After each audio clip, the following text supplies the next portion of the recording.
दतमा दख'र दुलाराय बर' फरायसा आफादनि खुंगा 42थि थान्दै जख'न्थाइ आरो बे थान्दै जख'न्थाइखौ जे सानसेनि हाबाफारि लानानै खुंफुंबाय थानाय बे हाबाफारियाव दिनै बाहागो लादों आरो बेवहाय दिनै गोबां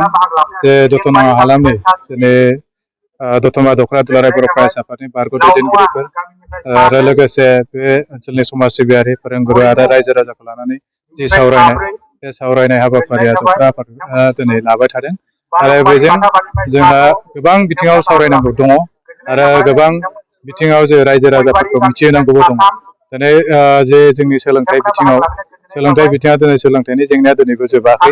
आरो जे दुलाराय बर' फरायसा आफादआ आदब आरो गुन गोनां सोलोंथाइ मावथांखिजों हाबा मावबाय थादों बेवहाय सरकार गारजेन आरो जोंनि फोरोंगिरि जथायै जों बेहाय खामानि मावनांगौ मानो होनबा सरकारा माखासे नीतिनि गेजेरजों फरायसालि फोजोबनो नागिरदों बेखौ हमथानांगौनि थाखाय जोंनि गारजेनफोरा जोंनि गामि आफादा जोंनि रायजो राजा बिमा बिफाफोरा बेखौ जोङो दायथ' लानांगोन मानो होनबा बर' बिजोङा थांना थायोब्लासो जोंनि बर' राव जोंनि हारिमु बे थांना थागोन दा बेनि थाखायनो माखासे फरायसालिया जोबलांनाय दिनै आसामाव मोनसे रिपर्ट होदों 2900 फरायसालिफोरखौ मार्च खालामदों एमालगेमेसन खालामदों बेजों गोबां फरायसाफ्रा ड्रप आउट जानाय बे जेंनाया नुजाथिदों दा बे ड्रप आउट जायोब्ला सासे फरायसाया अब्ला माबायदि माने गुन गोनां सोलोंथाइ मोनगोन आरो जे सरकारा दिनै भारत सरकारा होनाय जे RTIनि गेजेरजों 14 बोसोरनि बैसोसिम जे फ्रि एन्ड कम्पालसरिया एजुकेसना माबायदि जागोन बे जोंनि थाखाय साननो गोनां दा बेजों लोगोसे जोंनि माहारि दानायाव जोंनि दानि थासारिखौ जोङो नोजोर होनांगोन दिनै जोंखौ बर' माहारिखौ माने उग्रपन्थी साजायनानै मिलिटारि पुलिस मिलिटारिया गादबनो हाला सरकारा जोंखौ गादबनो हाला नाथाय माया गादबदों जों बेखौ नोजोर होनांगोन दिनै गादबदों होनबा जोंनि रांखान्थि हालोदा जोंखौ गादबदों दिनै गादबदों होनबा जोंखौ जौ जुवा ड्राग्सआ जोंखौ गादबदों जोंनि लाइमोनफोरखौ गादबदों दा बे जाय लाइमोनफोरा जाय फरायसाफोरा जौ जुवा ड्राग्सजों गफबनानै थागोन आरो बे लाइमोनफोरा माब्लाबाबो दिनै मोजां साननो हाया मोजां थांखि लानो हाया आरो गावनि थांखियाव माहारि दानायाव मालाबाबो बिहोमा होनो हाया दा बेनि थाखायनो बिनिफ्राय उदां जानांगौनि थाखाय जोंनि लाइमोनफोरा जोङो सांग्रां जानांगोन आरो आजिरा मोननाय समफोराव जोङो मोजां खामानि बाहायनांगोन लिरगिरिफोरा लिरनायाव जोंहा मुखुब थानांगोन हारिमु सिबिनाय मोसानाय मुसुरनायाव जायफोर गोसो गुदुं दं बे हारिमु सिबिनायाव थानांगोन गेलेगिरि बिथांमोना गेलेनायनि खाबुखौ लानांगोन बिनि थाखायनो दुलाराय बर' फरायसा आफादा बड'फा FC बिमुं होनानै जे मोनसे नेसनेल लेभेलाव आन्डार 13 13 बोसोर बैसोनि सिंनि जे फरायसाफोरखौ गेलेनायनि मोनसे खाबु होदों बेबायदिनो जोंहा गेलेनायनि स्ट्रेंथआ गोबां दङ बर' माहारिनि जे लाइमोनफोरनियाव जोंहा बोलोआव जोंहा माने सिगांनिफ्रायनो गोख्रोंखा आरो बे बोलो गोनां जोंनि जिखिनि गेलेनाय बे गेलेनायाव जोङो सिगां जानो हायो आरो बेखौ मात्र जोङो एनहेन्स खालामनांगौ बेखौ जोङो दिहुननानै लाबोनांगौ आरो बेखौ जोङो सम मथे बाहायनांगौ बेजों लोगोसे जोंनि रांखान्थि नोजोरखौ जोङो जेब्लायबो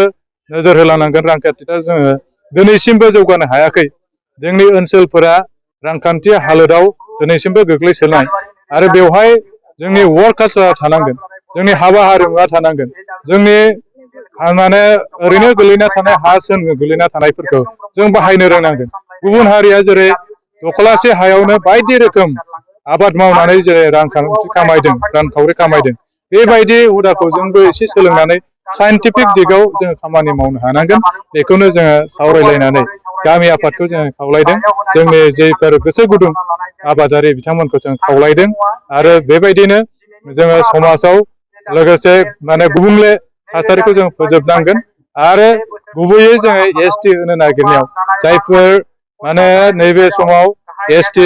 दाबि खालामदोंमोन हारिया बे मोनद' हारिया ST मोननायाव जोंहा एखेबारे खहा जायो आरो बे खहा जागोननि थाखायनो जों बेखौ होबथादों आरो बे होबथानायाव जोङो गासैबो ST माहारि हिसाबै बर' माहारिया ST नि मोनसे पार्ट हिसाबै आसामाव लार्जेस्ट माने ST ग्रुप हिसाबै जों बेखौ गसंथानांगोन मानो होनबा बे जोङो सिगाङावबो दिनै राजबंसिखौ होनाय जोंहा रेकर्ड दङ इन्टारिमाव माने 6 मास होनायावनो जेबायदि जोंनि थासारि फरायसाफोरनि इन्जिनियारिंआव एडमिसन मोना कटन कलेजाव एडमिसन मोना मेडिकेलाव एडमिसन मोना आरो मोनद' हारिखौ होयोब्ला जोंनि अबस्थाया मा जागोन जों बेखौ नुहुरखानाय दा बेनि थाखायनो बेखौबो गाबथानांगौनि थाखाय जोंहा बयबो रायजो राजा जोंनि लाइमोन जोंनि दैदेनगिरि इलेक्सनाव जि बुङो जोंहा बेयाव बुंनांगौ गैया नाथाय दा समाव माब्लाबाबो बे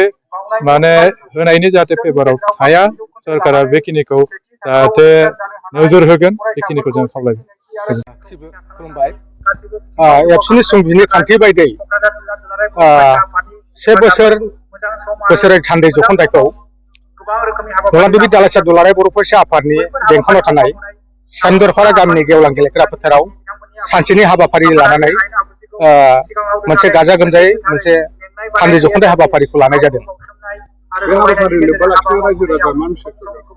बे हाबाफारिजों लोब्बा लाखिनानै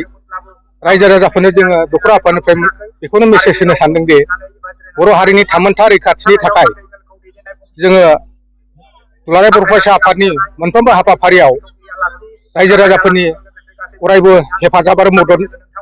मोननांगोन होननानै जों आसा खालामो।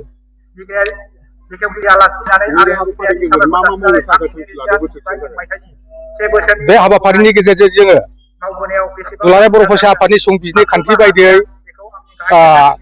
आसाम स्टेट स्कुल एडुकेसन बर्डजों सामलायजानाय फैगौ देग्लायनि बे 2006 मायथाइनि बर' बिजोंजों फरायनानै सेथि थाखोआव उथ्रिसार जानो हानाय फरायसाफोरखौ जोङो टप 3 बासिनानै अलंबार बान्था होनाय जागोन।